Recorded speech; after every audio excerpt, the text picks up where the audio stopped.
Hey, what's up mga idol? Ayan, good morning po sa inyong lahat. Ayan mga idol. For today's videos mga idol, ayan, gawa po tayo ng ah,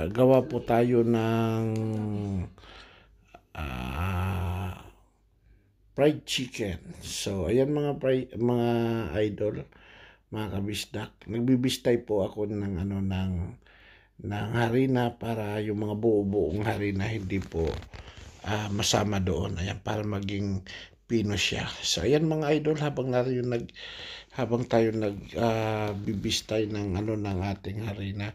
So, nandiyan na po yung mga minarinate natin na manok. So, ilalagay natin uli yung harina, yung manok do sa harina natin. Yun po yung pinaka first coating po natin na gagawin mamaya. So, ngayon, mga idol, ang gagawin natin, yung binistay natin na harina, maglalagay tayo ng mga seasoning. Yun po, yung paminta. Ayan, maglagay tayo ng paminta na durog. Ayan, durog po na paminta yung nilagay ko. Tapos ilalagyan ko rin po yan ng garlic powder. Ayan, para maging malasa yung ating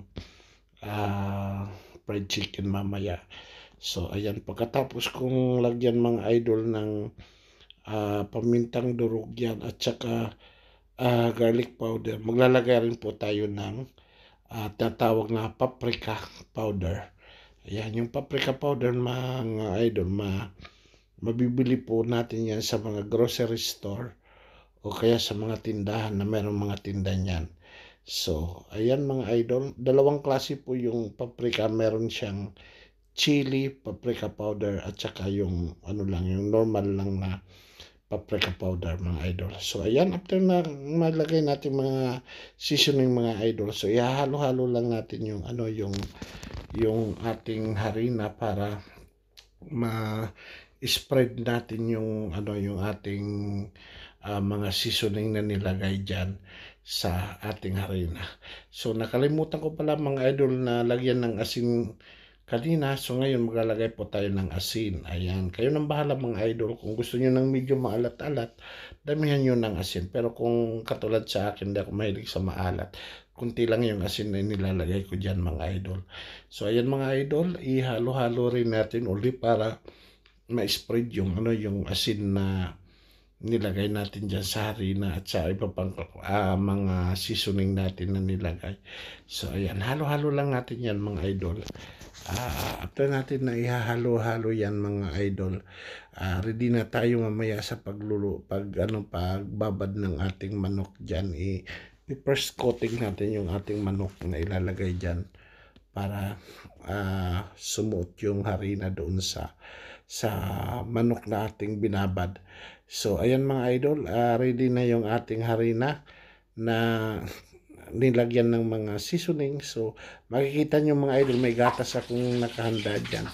Ayan, pwede rin kayong ng tubig dyan mga idol. Kasi ang manok natin na minarinate, isasawsaw muna natin dyan mga idol. Tapos, pagkatapos natin isawsaw dito sa gatas na yan, isasawsaw uli natin yun doon sa harina. So, panoorin nyo na lang mga idol kung paano ko ginagawa yung ating paggawa ng fried chicken. Ayan nakasawsaw na sa harina nung una yan. Tapos, isasawsaw natin sa gatas. After natin may sawsaw sa gatas mga idol, ilalagay natin sa harina uli na ating nilagyan ng mga seasoning mga idol.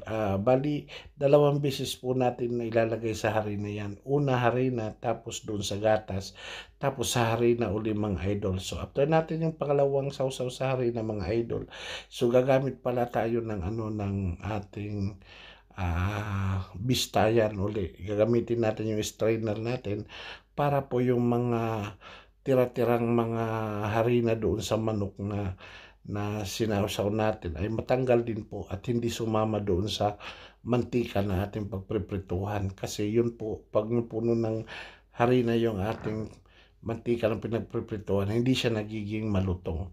So, ayan na, paulit-ulit lang po natin nagagawin yung mga idol. Ayan, harina, tapos gatas, harina uli mga idol, tapos bistay uli natin mga idol. So ayan mga idol, yun lang po yung ano natin, yung proseso ng paggawa ng crispy fried chicken mga idol. Pwede nyo gawin yan dito sa pamamahay nyo, o kaya pwede nyo rin yung gawin yan kung gusto nyo mag-business sa ano, paninda nyo ba. Ayan, so ganyan lang mga idol, sigurado mga idol na magugustuhan yung mga idol, at saka 100% po malutong po yung ano yung fried chicken na ginawa ko na yan mga idol. So kung gusto niyo gayahin yan mga idol, sundan niyo lang yung aking mga sangkap at kung paano ko siya ginawa mga idol. So ayan, at this time mga idol, tapos na natin maibabad yung ating manok. Ayan na, nakita nyo naman na nakababad na yan mga idol, naka-ready na yan. So habang nag-ano ako niyan, nag-ready niyan, nagpainit na ako ng mainit ng mantika sa kawali. So ayan na mga idol, mainit na yan yung mantika na yan. So ngayon ilalagay na natin isa-isa yung ating manok na ready na nilagyan natin ng chicken breading. Ayan. So, ayan na mga idol, oh, nakikita nyo. Huwag nyong haluin muna mga idol kung habang hindi pa medyo na nag-brown yung ano yung manok nyo, para hindi maghiwa-hiwalay yung ano yung mga breading na nilagay nyo dyan sa manok. So, ayan. Ganyan lang mga idol. Ayan. Kung hanggat maaari mga idol, huwag nyong pupunuin yung kawali nyo para medyo maganda yung pagkaluto ng manok nyo mga idol. So yan, nagmamadali lang ako niyan mga idol dahil may mga bisita na ako niyan, kaya parang napuno ko ata yung ano yung kawali. So ayan mga idol, pero crispy pa rin siya mga idol. So kung gusto niyo ng mga medyo maganda yung pagkaluto talaga, yan, wag niyo pupunuin yung kawali niyo mga idol.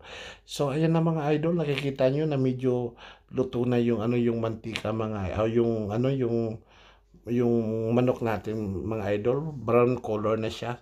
At dyan, haluin ko na yan mga idol, babaliktarin ko na yan siya dyan para yung kabila naman ang maging crispy mga idol, at sigurado na lutong-luto yung manok nyo.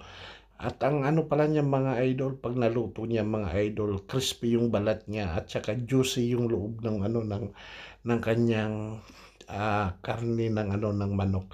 So ayan mga idol, yun lang po yung ano yung pag-share ko sa inyo kung paano ako magluto ng fried chicken mga idol. Sana nagustuhan nyo mga idol. At saka share nyo dapat mga idol para marami pa tayong makapanood at gusto rin nila na matuto kung paano magano ng crispy fried chicken. So ayan mga idol, yun na po yung ating finished product. Nakita nyo naman mukhang malutong talaga mga idol, pero napakalutong talaga yan mga idol. Kung matikman nyo lang yan, malutong talaga yan mga idol. So ayan mga idol, yan lang po. Maraming salamat sa panonood. Thank you for watching. Salamat sa mga subscriber at sa mga followers ko. Maraming salamat. Bye bye. See you next time.